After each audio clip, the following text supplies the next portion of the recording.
Y entonces continuamos.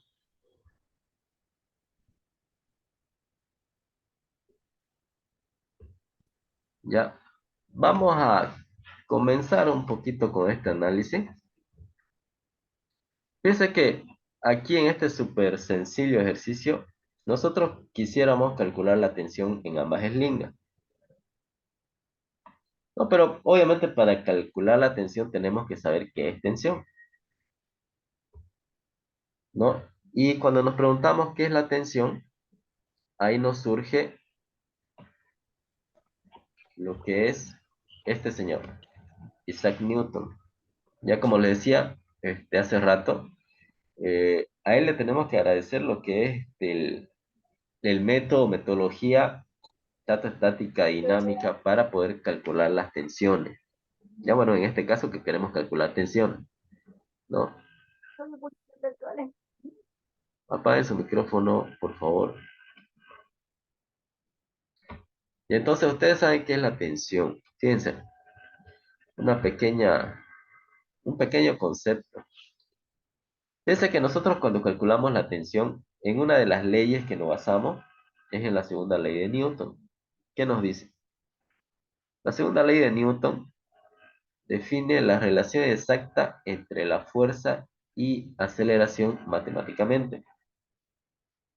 La aceleración de un objeto es directamente proporcional a la suma de todas las fuerzas que actúan sobre él e inversamente proporcional a la masa del objeto, no más a la cantidad de materia que el objeto tiene. Ya, ahora si ustedes por ahí investigan un poco más sobre el concepto de masa, van a ver que es un poquito más complicado de lo que dice acá, ¿no? Eh, entonces, eso se los dejo para que lo vean. Igual le voy a pasar algunos libros por si quieren ahondar un poquito más en el tema, ¿ya? Entonces, fíjense que nosotros acá, para conocer la tensión, según la segunda ley de Newton, tenemos que calcular una fuerza, ¿no? Y la fuerza es igual a masa por aceleración. Obviamente, una de las fuerzas que tendríamos que tener como dato, o al menos poder calcularla, es el peso. Ahora ustedes se preguntarán por ahí, ¿por qué yo aquí al peso le puse una flechita encima?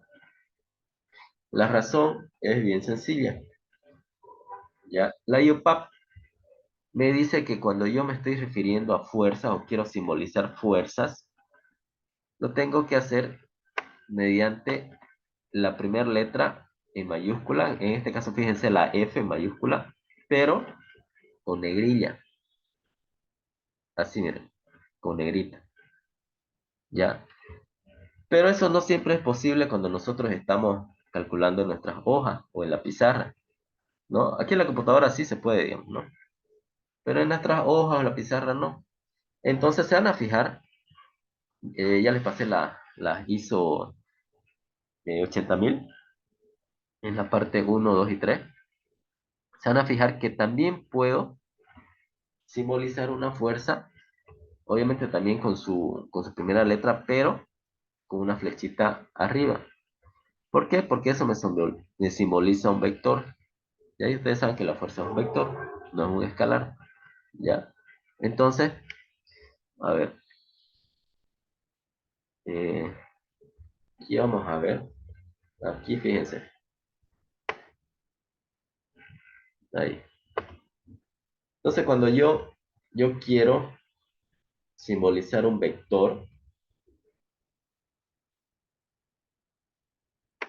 A en este caso, o cualquiera, A, B, cualquiera, lo puedo hacer con la letra en negrita o con la letra sin negrita, pero con una flecha hacia arriba.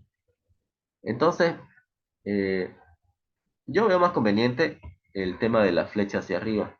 ¿Por qué? Porque eso me da otra forma de caracterizar lo que quiero decir, que en este caso es representar un vector, ¿ya? Pero pueden hacerlo de la forma que ustedes gusten, siempre y cuando, como les digo, vayamos usando todo lo que vamos aprendiendo, ¿ya? Que en este caso es el uso de las normas el documento de la IOPAP, la serie de normas ISO 80.000, ¿no? Entonces,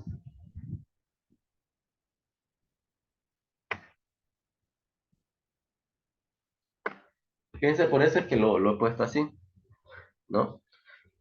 Ahora, ese tema de simbolizar correctamente una propiedad o, o algo, longitud, masa, lo que sea, este, ustedes me dirán que se entiende igual si lo hacen así o no.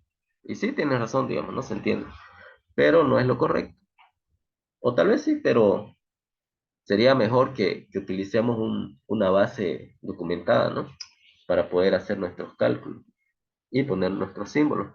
Porque les cuento que en la parte 2 de la ISO 80.000 parte 2 ahorita lo voy a mostrar, me habla, eh, a ver, ahorita vamos a ver. Bueno, hay una parte que me habla sobre los símbolos matemáticos incluso. Bueno, si no es esta, así es esta. Ya, por ejemplo, fíjense qué es correcto para simbolizar una multiplicación. Poner una X, un punto o no poner nada, digamos, ¿no? Entonces, todas esas cositas me los va mencionando acá. Fíjense, lógica matemática, conjunto, ¿no? Todos esos símbolos, todo eso me va indicando esta norma, la parte 2 de la serie de normas ISO 80.000. ¿Ya? Fíjense acá, cuando nosotros hablamos de igual, por ejemplo, si yo quisiera poner, a ver, que yo quiera poner que la tensión, digamos,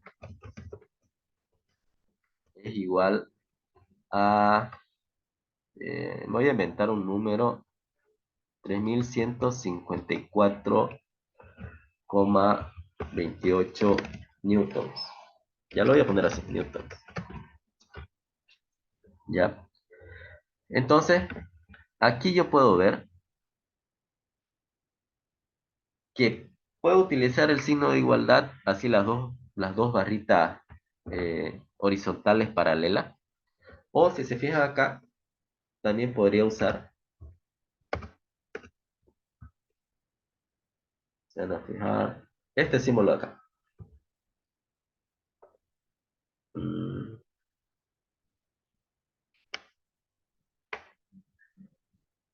de las tres barritas, ¿no?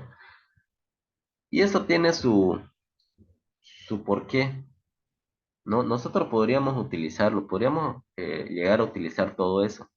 Incluso cuando un resultado no es exacto y lo redondeamos, no deberíamos poner el igual, sino que deberíamos poner dos líneas paralelas, pero así como ondeadas, digamos. ¿No? Y eso lo explica acá, en este caso, en esta normativa. ¿Ya? Entonces es vasto para que podamos ver todo lo que podemos usar en nuestros cálculos. ¿Ya? Ahora voy a pasarme a lo que es esto de acá. Fíjense que en el punto anterior el cálculo era facilito, ¿no? No lo hicimos porque de verdad que era facilito. Calcular la tensión en dos eslingas, ¿no? Que tienen el mismo ángulo de inclinación. Entonces no hay mucho drama con eso. El tema está en cuando son más de dos eslingas y los ángulos de inclinación de cada una son diferentes, ¿no? Por decir, la primera está a, que se va a 43,2 grados, la segunda está, no sé, por decir, a 81,25 grados, la otra está a, no sé, a 90 grados y así, ¿no? No es muy difícil cuando tenemos tres o cuatro eslingas. Lo difícil, no difícil, sino que lo largo es cuando tenemos más, o sea, cuando les hablo de unas 10 digamos, ¿no? 10 11 ligas, por decir, ¿no? Simplemente por hacer un ejercicio mental, ¿no? Entonces, para ese tipo de casos, nosotros si analizamos o queremos analizar la atención tanto estáticamente como dinámicamente, tenemos que usar algunos métodos para poder resolver el sistema de ecuaciones que se nos va a formar, ¿ya? Por ejemplo, cuando tengo dos eslingas solamente se me forma un sistema de ecuaciones con dos ecuaciones y dos incógnitas. Si tengo cuatro eslingas son cuatro ecuaciones con cuatro incógnitas y así. Si tengo 10 eslingas, 10 ecuaciones con 10 incógnitas. Y van a ver que si lo quieren hacer a mano, se puede, pero es una pérdida de tiempo brutal. Se puede, sí, se puede. Y podríamos hacer a modo de practicar. Pero es altísimo, altísimo para poder resolver. Entonces, hay diferentes herramientas que nos proporcionan las matemáticas para poder resolver estos casos. Y una de estas son las matrices, ¿ya? Las matrices que ahorita vamos a ver un poquito.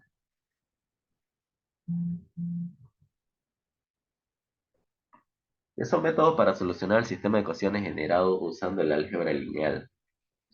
Y el álgebra lineal es, como les digo, una herramienta, una parte de las matemáticas, si quieren verlo así, que me va a permitir resolver sistemas de ecuaciones. Que no, el álgebra lineal no me sirve solamente para eso, pero sí me da una buena ayuda para poder Hola. resolver ecuaciones. ¿Sí? ¿Alguien habló?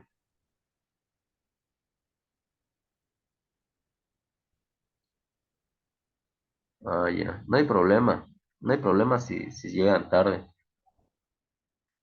Y entonces, otra de las cosas que yo debo saber o me facilitaría saber para resolver sistemas de ecuaciones cuando tengo ya sea varias eslingas sosteniendo una carga o van a ver un poquito más adelante, les voy a mostrar también cuando tenemos por ejemplo, queremos calcular la distribución del peso entre los soportes de una grúa móvil, digamos, montada sobre camión, ¿no? Como por lo general son cuatro soportes, o a veces cinco, o tal vez más, ¿no? Entonces, se generan ecuaciones que nosotros, para resolverlas de una forma un poquito más fácil, utilizamos lo que es el álgebra lineal y lo que son las matrices. Ahora, obviamente, hoy es simplemente un pantallazo, digamos, de lo que vamos a ver, pero en futuros conversatorios vamos a analizar un poquito mejor este tema, ¿ya? Entonces, como les decía, nosotros analizamos las tensiones, la distribución del peso de una grúa, ¿no? Y todo lo que queramos de forma estática y dinámica, ¿ya? Cuando usamos mecánica newtoniana. Ahora, ¿esto de qué me sirve? Como les dije, me sirve obviamente para calcular, ¿no? Para calcular. Pero es, según yo, personalmente les digo, es un método un poquito más fácil o tal vez más familiar que usar la mecánica lagrangiana, ¿ya? Porque para usar la mecánica lagrangiana yo necesito saber esto que hay acá, que es cálculo diferencial e integral. Y no es que sea difícil, como les digo, y siempre les voy a decir que no es que sea difícil, pero sí necesita un poquito más de empeño, digamos, como para aprenderlo, ¿ya? Pero van a ver que se pueden hacer grandes cosas. O sea, se puede calcular absolutamente lo que ustedes quieran.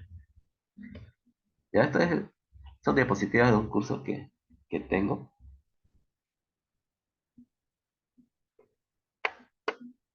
Por eso es que dice eso. Van a ver acá. Otra de las cosas que yo necesito saber para poder calcular tensiones, como le digo, distribución del peso y cualquier otra cosa, es la geometría. Geometría plana, geometría analítica, ¿ya?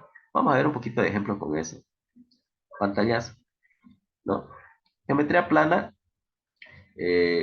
no me acuerdo si les pasé el libro de geometría plana, si no les voy a pasar. Y entonces me permite trabajar con figuras en el plano, ya figuras en el plano 2D, ¿ya? O sea, en los ejes X y Y, digamos. No, no se preocupen si no le entienden. Vamos a ir, de a poco vamos a ir viendo, ya a medida que pasen los sábados.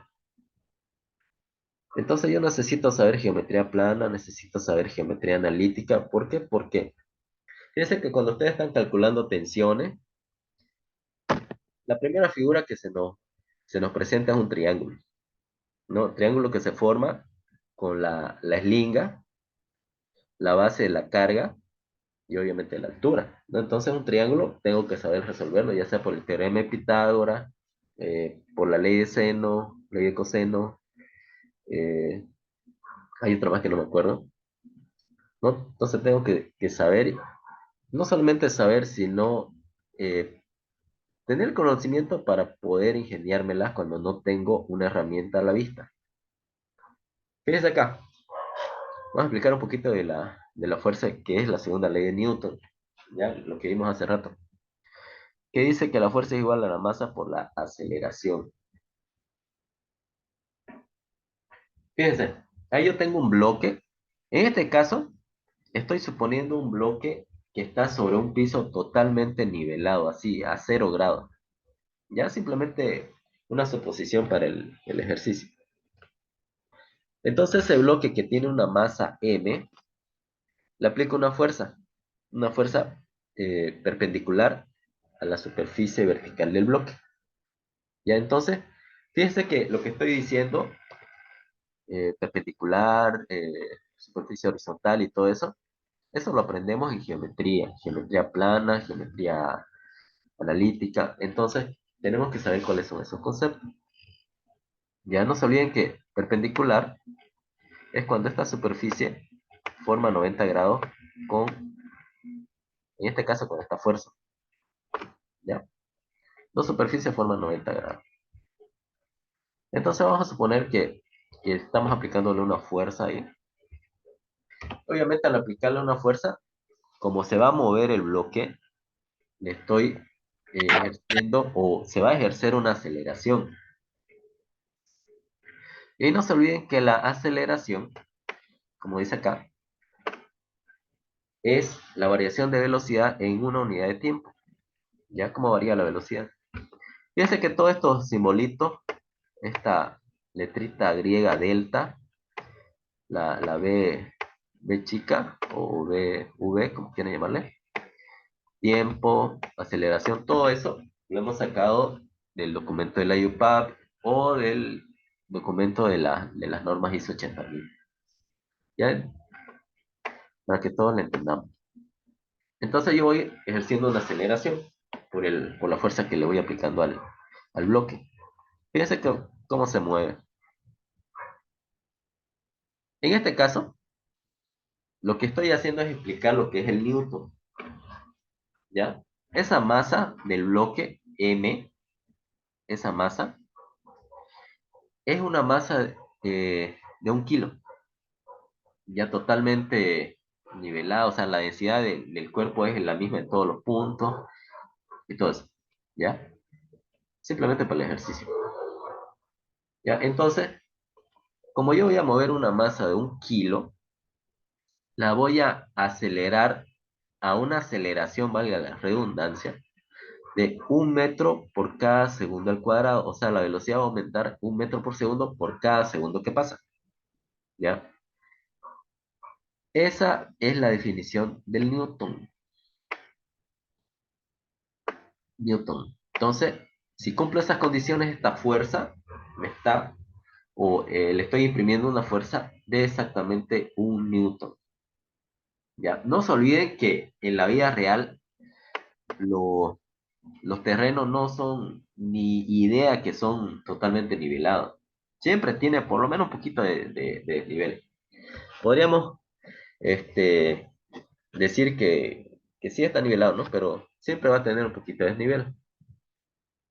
Entonces tenemos que saber calcular eso. Ahora, fíjense acá, la fuerza es fuerza, masa por gravedad o aceleración de la gravedad. Aquí me interesa que vean esto, porque aquí lo que quiero es calcular el peso de estos dos señores. De este señor un poquito más gordito y grande, y de este otro señor un poco más flaco y bajito. Y entonces yo quiero calcular el peso. Ojo que estoy diciendo peso, ¿ya? Entonces, para calcular el peso según la definición de fuerza y Newton, tengo que multiplicar por la aceleración de la gravedad.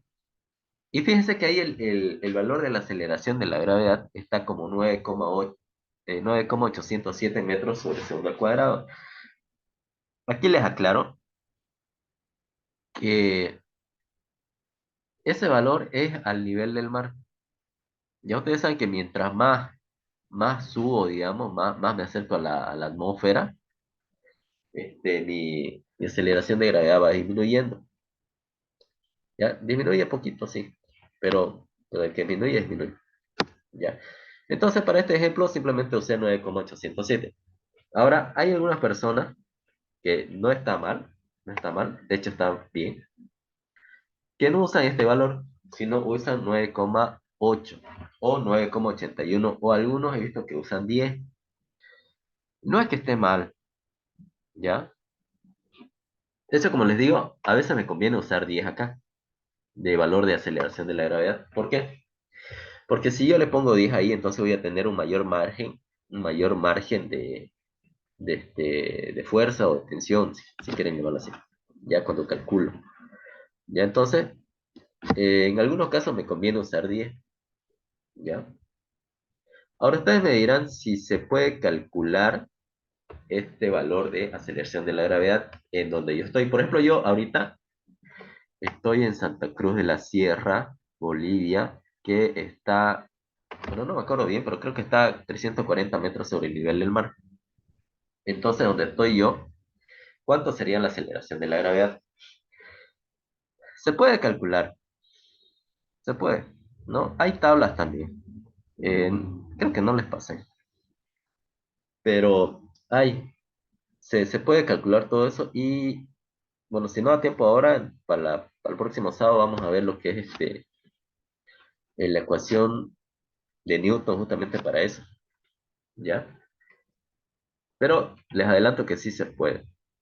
Ahora ustedes, para hacer sus cálculos, tendrían que utilizar el valor de la aceleración de la gravedad exacto, pues no, no es necesario. ¿Por qué? Porque no es exacto. Así de sencillo, no es exacto, ¿no?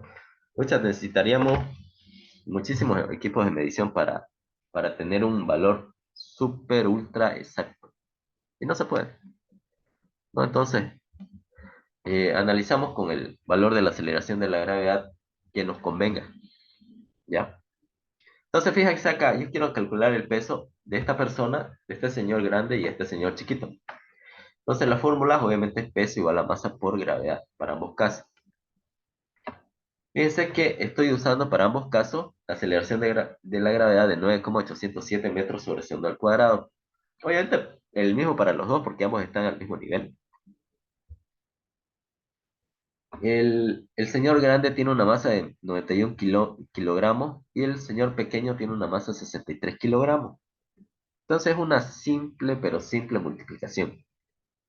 Fíjense que el peso del señor grande es de 892,44 newton y el peso del señor pequeño es de 617,84 newton. Yo tenía un profesor de física que hacía al azar nos preguntaba, ¿cuánto es su peso? Y por el que le diga peso 80 kilos, digamos. Ese rato lo sacaba. Entonces, tenemos que ver esto. Ahora, ¿en qué caso, si a mí me preguntan cuánto peso y yo le digo, creo que peso algo de 80 kilos, y yo le digo que peso 80 kilos, ¿en qué caso sí estaría en lo correcto?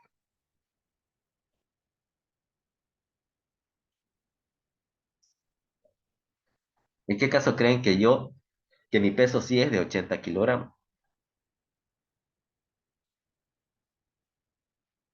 Eso lo vimos el anterior sábado.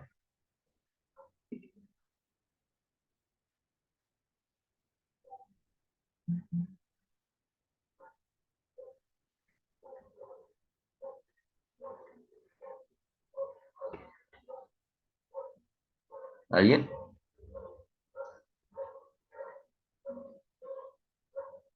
En el caso de que yo esté usando o me esté refiriendo al sistema técnico de unidades, ¿ya? Y no me esté refiriendo al sistema internacional de unidades.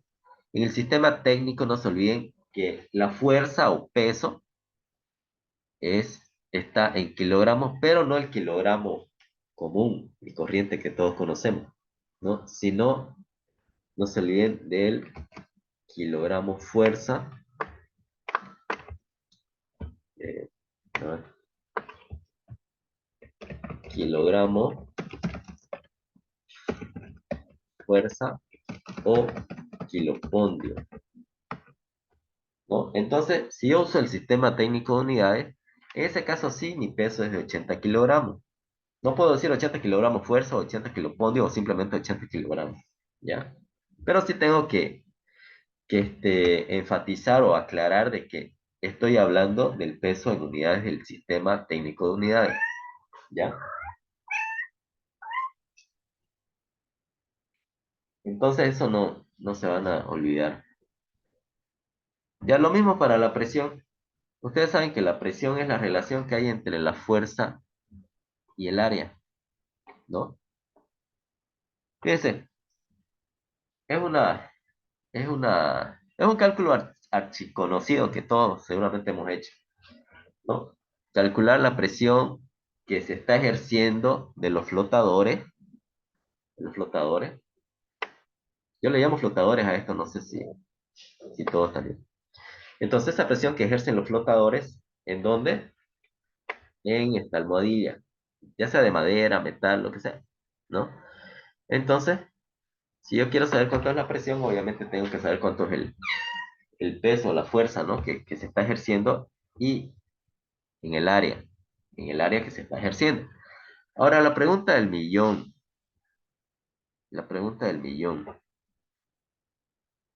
y por favor quiero que me responda. No importa si mal, no importa. No hay respuestas buenas ni malas, simplemente hay respuestas, ¿ya? Entonces, la pregunta es la siguiente. Esta fuerza, esta fuerza simbolizada por esta flecha hacia abajo, que va obviamente por el cuerpo cilíndrico del cilindro hidráulico, se reparte ¿a dónde? En esta área, en el área del flotador, o se reparte en toda esta área del, de la almohadilla. No importa si se equivocan. Nadie es perfecto, señores. ¿Quién me puede responder? ¿O qué En toda creen? el área de la almohadilla. Ya. ¿Alguien más? Ya, en el área de Sí. la almohadilla, área del flotador. Ya, fíjense, aquí hay un señor, Alan Tamayo, que dijo en el área del flotador. Otro señor en el área de la almohadilla. El otro señor también en el área de la almohadilla. Ya. Imagínense que esto es un examen y yo soy el que le está tomando el examen. Yo le pondría 100 a todos los que dijeron, a todos los que dieron respuesta. No importa si su respuesta fue flotador o su respuesta fue almohadilla. Ahora, ¿por qué? ¿Por qué creen que yo les pondría 100 a todos?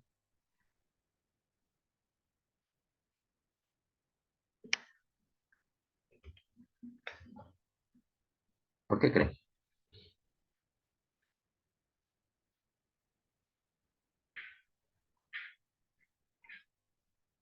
¿Porque todos tienen razón?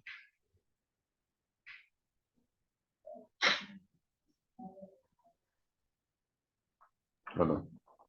Porque es una Fíjense, parte del ejercicio. ¿cómo? Es una parte del ejercicio. Pero falta Ya, todavía. ya, perfecto. Fíjense, imaginémonos, hagamos este ejercicio mental de que esta almohadilla, que aquí parece como si fuera de madera, algún tipo de madera, no importa. Imagínense que esta almohadilla no fuera de madera, sino sería de, a ver, ¿de qué?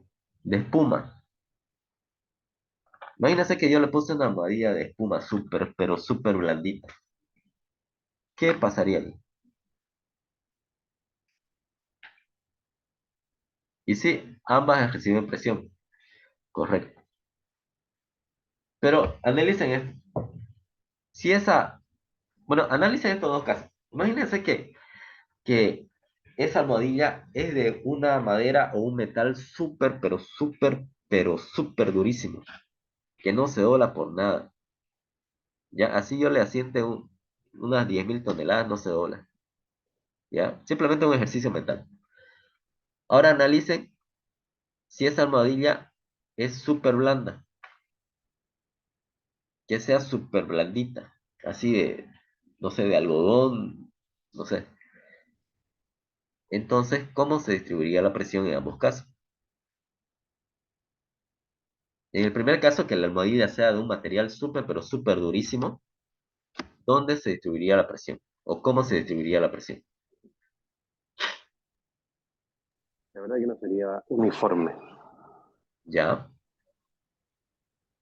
Se distribuye en toda el área en toda la superficie del metal. ¿Ya? El metal dice ¿de esto? ¿Del No, no, no, flotador? la almohadilla. Está diciendo Allá. usted que es. Sí, sí.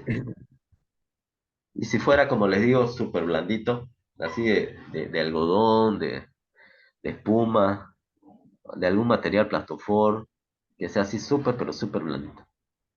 No, En no, ese no, caso, no ¿ah? trabajaría, ¿no? No trabajaría, se repartiría en toda el área del terreno, ¿no? Sobre el que está Exacto, posicionado. exacto. Entonces, en ese caso de que sea súper blandito, la presión solamente se va a distribuir acá, ¿no? Ujú. Ahora, ¿a qué quiero llegar? Lo- A lo, a lo siguiente, de que la distribución de presión depende mucho de la mecánica del material. Bueno, en este caso estamos hablando de la almohadilla, ¿no? Entonces, la distribución de la presión va a depender mucho de las propiedades mecánicas de ese material. Dureza, resistencia al corte, esfuerzo. Ya vamos a ver un poquito más a detalle, ¿ya? Pero quédense con eso y analícenlo ustedes también, ¿ya? Entonces, la distribución de la presión va a depender mucho, mucho de la dureza del material, o mejor dicho, de las propiedades mecánicas del material con el que está fabricado la almohadilla, ¿ya? Por eso le decía que todo el mundo tenía razón. Y entonces, sea cual fuera el caso, la presión igual va a ser igual, fuerza sobre área. El área, ya podemos analizar cuál área, ¿no? Pero igual, la presión es fuerza sobre área, ¿ya? Y también de acuerdo a la densidad del fabricante, claro, ya. Entonces, fíjense de la diapositiva anterior, fuerza sobre área, presión, fuerza sobre área. Ahí simplemente hice eh, reemplazar unos términos. Aquí, como decía fuerza, en lugar de fuerza le puse masa por gravedad, digamos. A modo de jugar un poquito con los números. ¿Ya? Entonces, como les digo, depende de las propiedades mecánicas. ¿Ya? Y la presión, no se olviden que si estamos en el sistema, por favor apaguen su micrófono.